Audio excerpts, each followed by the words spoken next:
Hello, everyone. I'm Kevin Gerald. Welcome to the podcast where I'll share my thoughts on life and leadership. This podcast is for everyone who loves the local church, whether you're leading the way or serving faithfully on a team. So if these conversations encourage or challenge you, hit subscribe, leave a quick review, and then if you would, just share this episode with a friend or somebody on your team. And let's keep growing together as we build teams that build the church.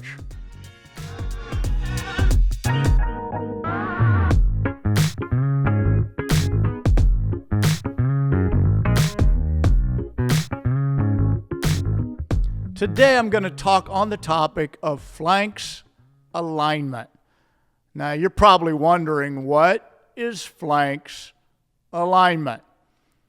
If you happen to see the movie 300, when the Spartan warriors lined up shoulder to shoulder, shields locked together, moving in complete unison, they move forward together, they move backwards together, and they're shoulder to shoulder, sideways together, like one big human military machine. Well, that was phalanx. There was this group of soldiers, and in 300 they were in the movie 300 they were in phalanx, and then there came the shout, "Spartans, what is your profession?" And the response was thunderous, fierce, unified, like a rally cry, a declaration of unity. And it hit me. That's what alignment looks like. And not only looks like, but that is what it also sounds like. Little side note here is that silence is often a quiet form of sedition. In other words, when there's not response, when there's not, quick nodding of the head and a quick yes. That's why I want to encourage teams to be expressive in your support and your camaraderie. Like, say your yes, especially when your leader's giving direction or making a change that might not be popular with everybody. Have a profession that is encouraging and supportive.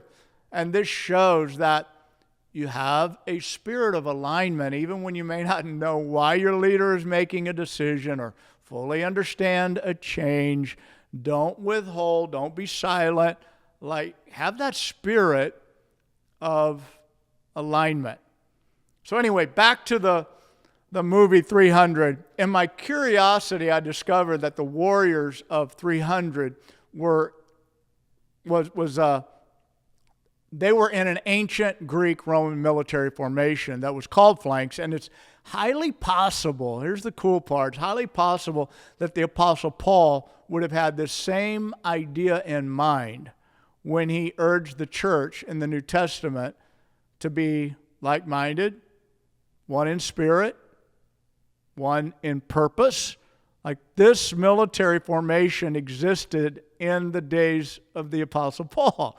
So he had exposure to that, and perhaps that's some of what stirred his thinking, is the point I'm making, because he has all of these descriptions to the churches in the New Testament where he's talking about being like-minded, being one, and it's repeated over and over again.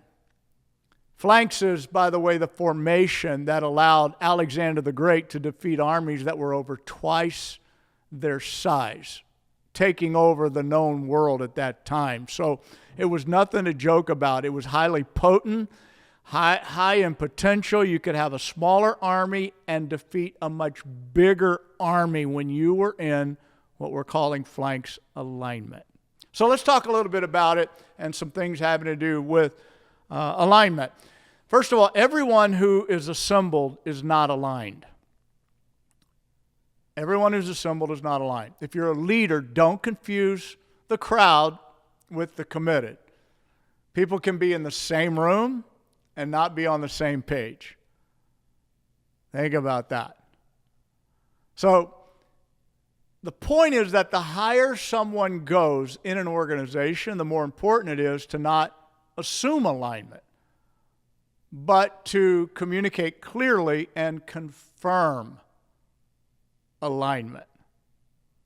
Now, here's why. Because this is the second thing. Clarity is a champion of alignment.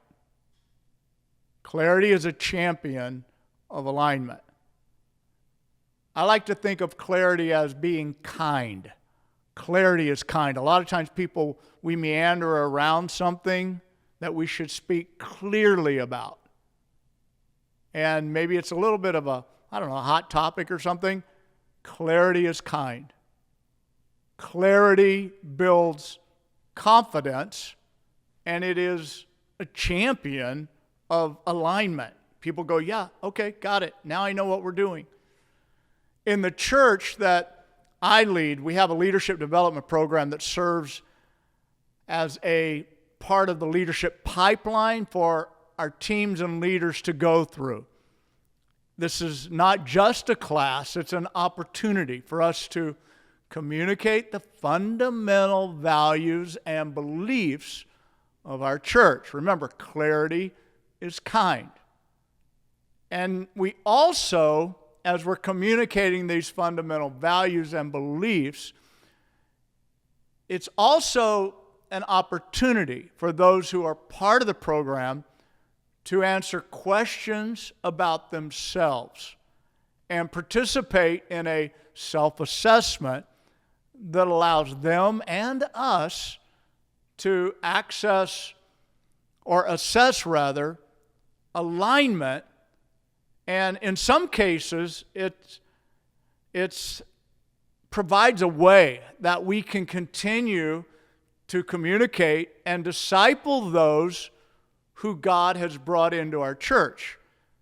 Because a lot of times it's like we'll be talking clearly about our beliefs, our values, and somebody's like, whoa, I didn't know that. Why do you believe that? Then we get to talk about it. Or they fill out the forms and they answer questions and they do the self-assessment and we find out about them. What does it do? It creates an opportunity to clarify, communicate, learn, an opportunity for discipleship. You see, Scripture says, how can two walk together except they agree? So for us, this leadership development program is based on 4 leadership essentials that we use to measure alignment. And I'm just going to glance at it, do a quick overview right now, not a deep dive, but I want to give you an idea of areas where alignment can happen in a team, like it does a military formation. And as I do that, that'll help you to just have an overview. Oh, okay, I see what you're talking about. So we have a quadrant. There's 4 areas. The first area we talk about, for example, is what we call culture alignment. And the point is that every church has a culture by design or default. And culture alignment is agreement on how we do things around here. Like, that's basically what it is. Culture is how we do things around here. You go to any store, and you know they do things different in different stores. Grocery stores don't always do the same thing the same way. And everywhere you go, it's that way. Well, churches are the same way. Every church has a culture. Sometimes it's by default, not by design. But we want to share and talk about our culture and make it intentional and why it's intentional so that we can bring alignment. The next one is character formation. Character formation. So in this area, we talk about having growth and maturity in God's will and God's plan for our lives, and basically what that looks like, and to have growth and maturity and to develop in our character. The third area that we talk about is what we call congruence in theology. And this has to do with agreement on the big issues of a biblical worldview. And then the fourth area is core competencies. And in this area, it's the ability to lead skillfully and with excellence. So as a church, we're like, this is important. We want you to learn skills, grow in your skills, grow in excellence. Because at our church, like, that's part of something that's really important to us.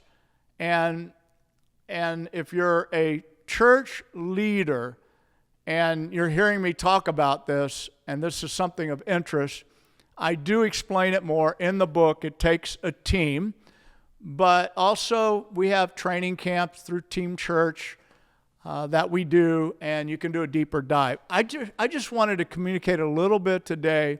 The point that we're making in communication is really a champion. Clarity is a champion of alignment. And when we don't communicate, you can almost count on the fact that you're going to have something missing in the alignment factor.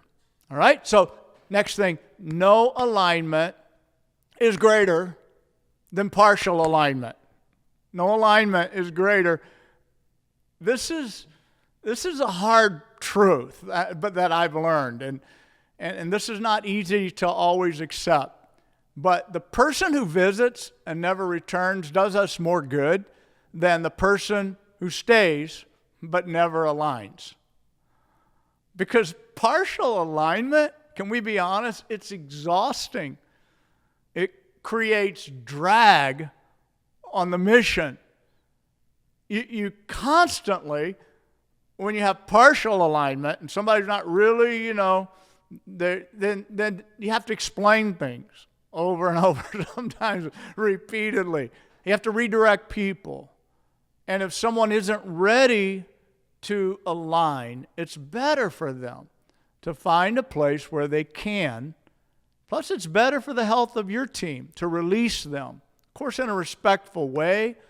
But Jesus himself said, "Whoever is not with me is against me. And whoever does not gather with me scatters." So alignment isn't optional, it's essential. And just remember, there is nothing more frustrating than leading a team that's not aligned, and there is no greater joy than leading a team that's in flanks. Remember that. It's like trying to drive a car that's out of alignment. It pulls you this way, and then it pulls you this way. Like it's just pull, and you're trying to just go straight forward. But there's this pull. And that's how it is when we're leading teams that we haven't really communicated, been clear, and there's misalignment or there's partial alignment. Like it can just be exhausting, frustrating, and I think a lot of people that are in leadership, they don't realize that clarity is kind. They think, clarity is going to offend somebody, but actually clarity is kind. And so the more clear we are, the greater opportunity people have to be in alignment. So rather than having your team pulling you this way, pulling you that way, if we can be proactive and we can communicate well, then we can expect greater alignment on our team. On the other hand, when a group of individuals become a team, like aligned in purpose, spirit, and action, then the team can overcome impossible odds. So there's like nothing greater than that. And those of you who have some victories that were team victories, you know what I'm talking about.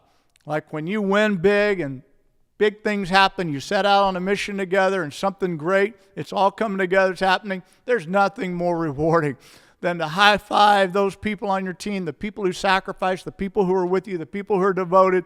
You did this together. There's nothing greater than being a part of a team that is winning.